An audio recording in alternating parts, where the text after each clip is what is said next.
Hi, Melissa here from the Book Break. Today I am at Siegel Bookstore in South Jordan, Utah at an author meet and greet event. And I'm here in line with Chelsea Bedford. Chelsea and her beautiful baby. Hi, baby.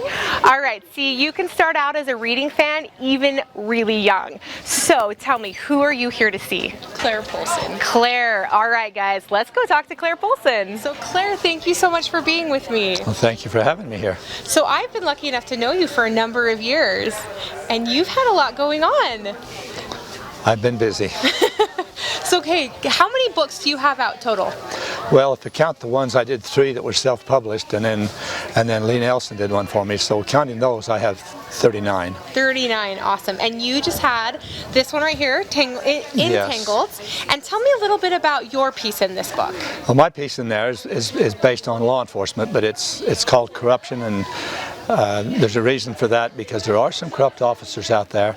This involved human trafficking as well, so it's kind of intense. Yeah, definitely. So just like you mentioned, you know law enforcement. Tell us a little bit about your day job, because Clair, you have a unique one. Yeah, I'm a justice court judge, and prior to that I was a county sheriff, and before that as a deputy, and before that as a trooper in the highway patrol, and before that I was in the military police. Oh wow. So I've got 48 years in the criminal justice system, so I know a little bit about what I write about. Yeah. And how did you think of taking your day job history and turning it into books? How did that lead? Well, you know, what happened was somebody wanted me. They said, would you write an autobiography around the time I was retiring as sheriff? And I said, no. You know, the people that write autobiographies and get them are generally corrupt, and they sell really good. So I said, I think I'll try something else, and so I wrote the Samuel series, and then from there it's taken off. And how many books do you typically write in a year? 2. 2 books a year. And do you read other people's books too? I've read every one of the books of these people I'm here with today, and lots of others. I read a minimum of 2 to 3 books a week. Wow. I'm a heavy reader. I don't watch TV, I read books. Awesome. And how do you then find time to write? Well, I just sandwich it in between the store and we own a store, my son and I own a store, and we own a ranch, and so, but I find the time. It's just, I still get to sleep some, but I don't watch TV. I just, you know, my spare time is writing and reading. Yeah. And when you first got started, how did you come to find a publisher? Because that's how we met, is I worked at the publisher that you were a writer at, or you still are. I still am there. I sent a book out a number of places, and it was the managing editor of Covenant that said to me, I really like your book, you need a little bit of training in your writing, and so I took a writing course, rewrote the book, sent it back to it, and they bought it. That's the one called Samuel Moroni's Young Warrior. And I'm trying to remember her name. I think she just passed away. The managing editor? Yes. Was it Shauna? No, it was before Shauna. Oh, okay. Anyway. Yeah.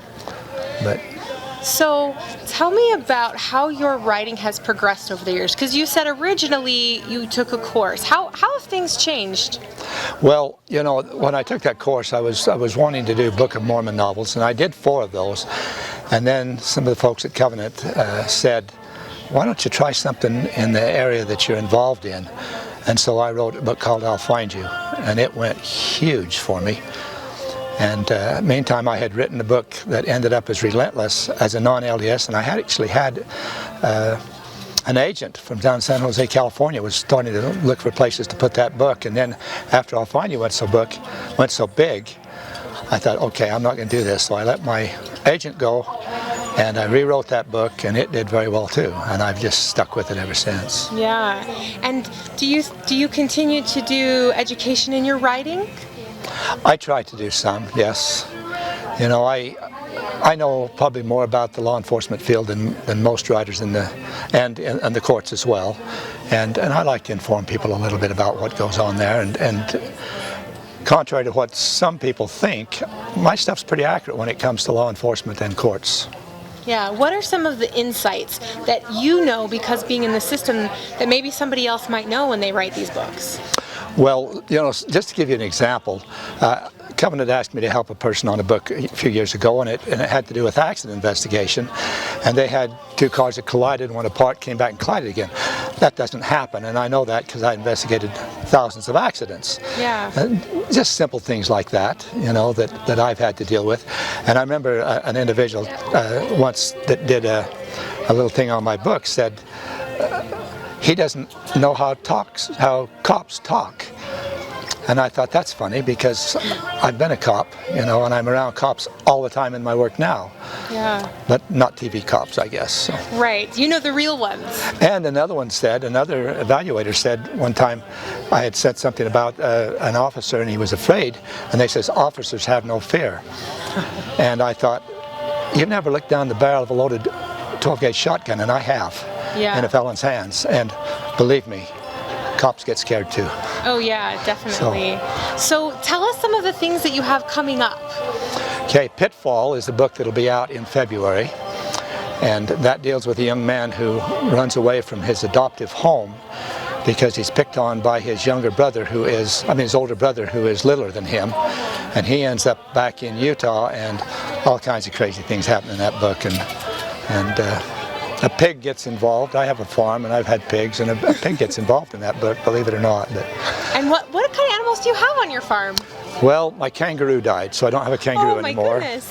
I have a zonkey, half zebra, half donkey. We raise registered Missouri foxtrotters. I just sold one of my fillies 2 days ago to a fellow. We also have miniature horses, miniature mules, miniature cattle. We have several breeds of sheep. We have fallow deer. We have several breeds of goats. So we have lots of things. Wow. On our it sounds like you've got a lot of fun stuff going on. I have a peacock now too. Oh, I've been giving out peacock feathers. I should have brought some today because they shed once a year. They're beautiful. Awesome. Well, thank you so much for being here with me, Claire. I appreciate it. Well, thank you. Yes. That's a pleasure. Thank you. And thank you for joining us here on the Book Break. We'll see you next time.